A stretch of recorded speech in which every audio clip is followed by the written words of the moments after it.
please, I need to make this phone call. Yeah, sure. Here you go. And then I lost money on trade. So it was, insult to injury, right? But motivation led to impulse. What does that mean? What's your point here, ICT? What are you getting at? The things that make you feel like you want to be able, willing to, inviting the risks, you don't respect that same measure of risk when you are really at that moment where you could still say, no, I'm not going to do it. Let me sit still and not do it.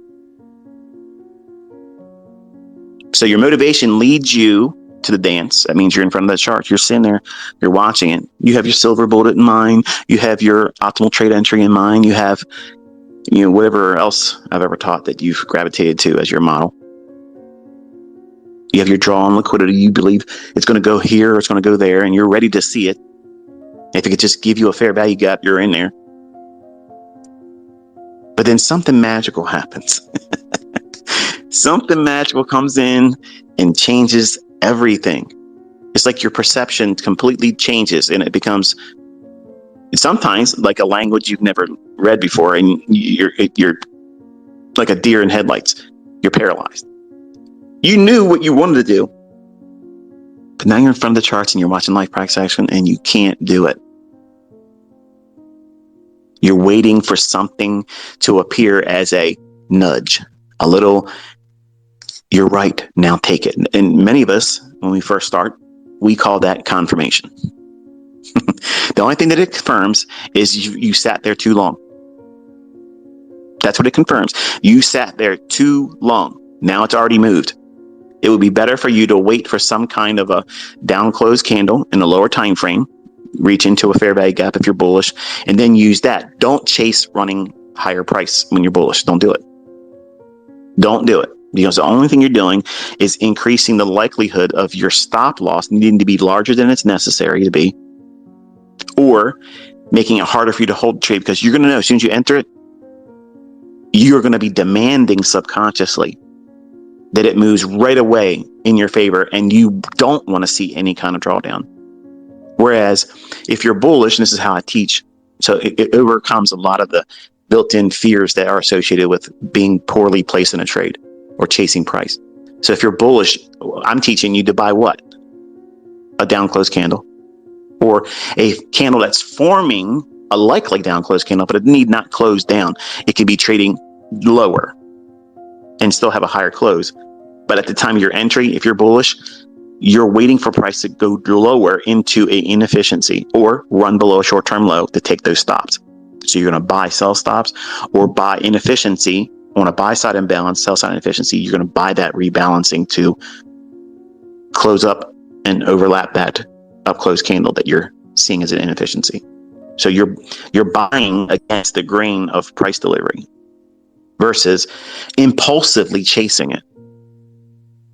In the beginning, because you think as a trader, just like I did, I want to be in a market that has the market going up.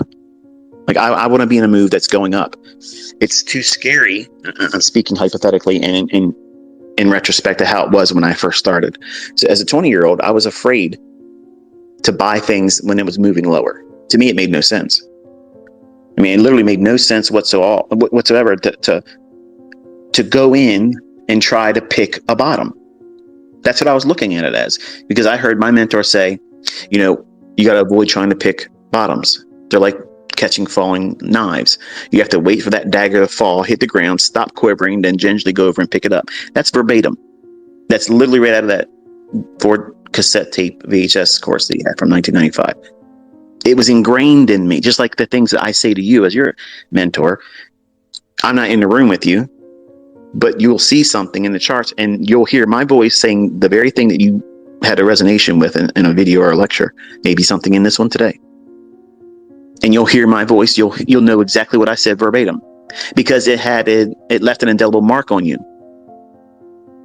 It made an impact on you psychologically. So now you think differently as a result of it. In the beginning, when you have no real clue what you're doing, no model, you can become very impulsive.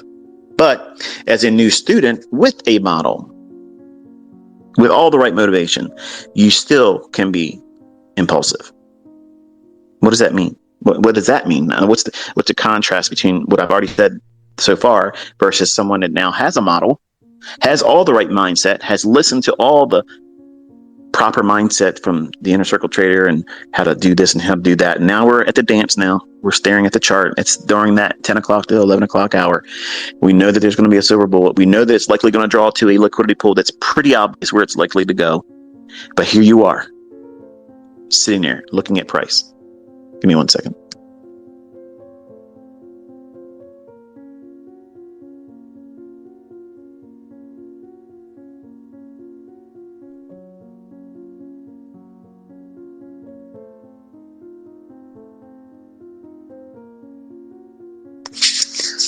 I did go grab my water. I left it outside.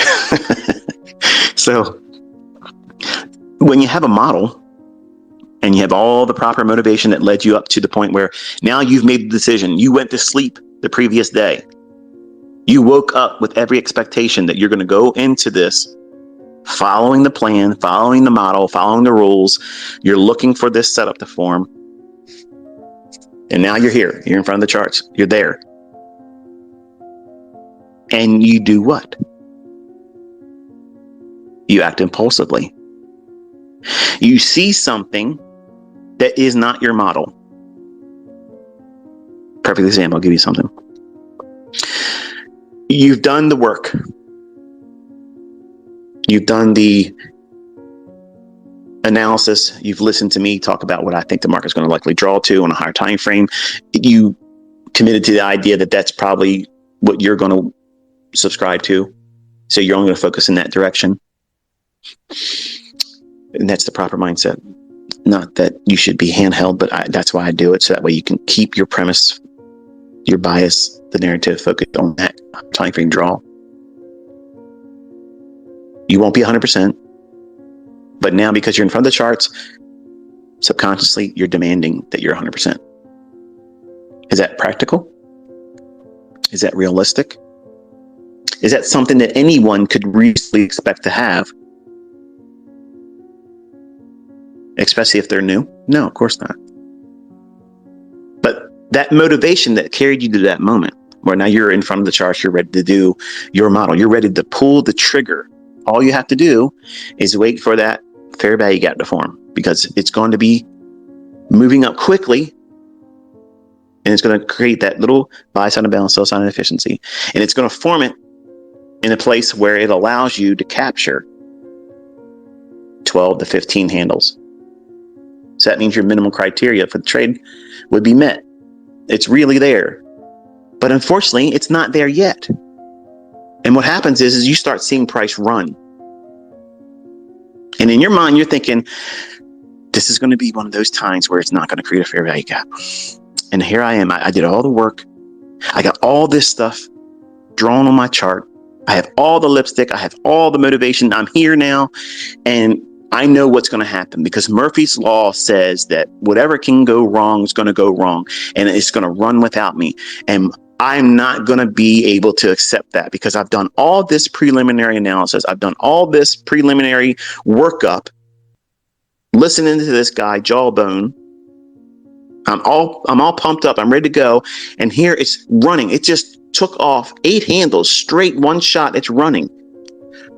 Your mind's going to be tricked by that because you haven't watched price enough. That motivation to do the right things gets replaced with impulsiveness, because the lack of experience, the lack of the doing of it, being there, not just simply watching price. That's the first stage. Is tape reading is the first stage. Then you got to do it with a demo and submit to the idea that the rules still have to be applied. But then with live fund trading, or the equivalent thereof, where you can lose something, your funded account, challenge account, your funded account, or your live account, you want to capture money. And the lack of experience that you have, and everybody has that lack in the beginning. And all of you, and I was not exempt from this. I wanted to get through that stage quickly. I wanted to leave it behind me in my rearview mirror. I wanted to be able to say, yeah, see you later. I ain't never going back to that town again, which is ignorance, neophyteville, beginner. Like, you want to be able to leave the ranks of a newbie. When I'm encouraging you to live there for a little while, because that's going to teach you who you are. And it's going to show you the character flaws that you have, that you're pretending you don't have, that you've been hiding from yourself your entire life. However long you've been on a spinning rock, all of you have character flaws. I don't hide mine. I don't hide it. I tell you where they are. I tell you where my weaknesses are. Because when I was a younger man, I tried to pretend they didn't exist. And they were impediments to me. They held me back. They were the barriers that I hugged. I held on to them.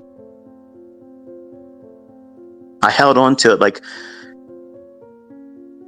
something wrapped in barbed wire. It's not comfortable, but you get used to that uncomfortable state and it becomes normal for you.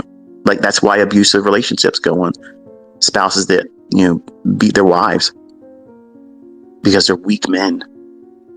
That women train themselves because they have children. They don't want to break that family up. They know what that man's doing to her is not right. But they allow it to go on because it becomes normal for them. And change is a little bit more scary because it begins to bring in more uncertainty. And as humans, we don't like uncertainty. But in this industry, you chose to be in one that is always uncertain. There's nothing 100%. All the things that I have, all the things that I share, my track record, when I pull it out and I point to something before it happens, look around. You've been walking with me now for almost 2 years now publicly. How many things did I call and not happen?